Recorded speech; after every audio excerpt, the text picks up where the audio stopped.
Précédemment dans Premier Laquais. Camille a lamentablement raté son suicide, se jetant sous les roues d'un Uber à l'arrêt. Son plan était pourtant génial de simplicité et aurait dû réussir.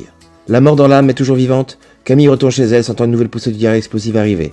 Mais ceux sans se douter que Manon l'a filmé sous les roues de son chauffeur, le suppliant de faire une marche avant suivie d'une marche arrière et d'une dernière marche avant en échange de 20 €, une bonne revue sur Uber et un Mars. La vidéo, publiée sous le titre « Relol », fait exploser les scores de la chaîne YouTube de Manon qui dépasse les 500 000 abonnés. La vidéo est monétisée et permet à Manon de pouvoir s'acheter une nouvelle garde-robe à défaut d'une conscience. Pauline, dont la chaîne était jusque-là au coude à coude avec celle de Manon, est hors d'elle. Pour obtenir plus de vues, elle décide de faire une vidéo dans une forêt connue pour être un lieu couru des suicidés.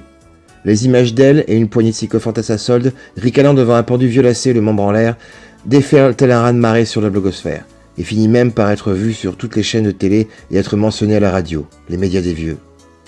Pauline est devenue une sulfureuse vedette du mauvais goût et du cynisme. Elle jubile. Surfant ces publicités négatives et la méchanceté innée de l'internaute moyen, elle se propulse dans les hautes sphères de la popularité malsaine et atteint le but ultime de sa génération, être célèbre avec le moins de talent et d'efforts possible. Sa vidéo est démonétisée sur YouTube, mais le site ne bloque pas son compte, trop content du trafic qu'elle leur ramène.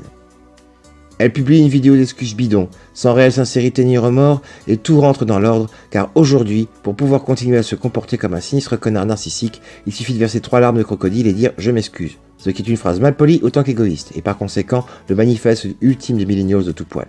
Jean-Kévin, face à sa soudaine popularité, commence à déjà la regarder d'un autre œil. Va-t-il finir par céder à ses avances ?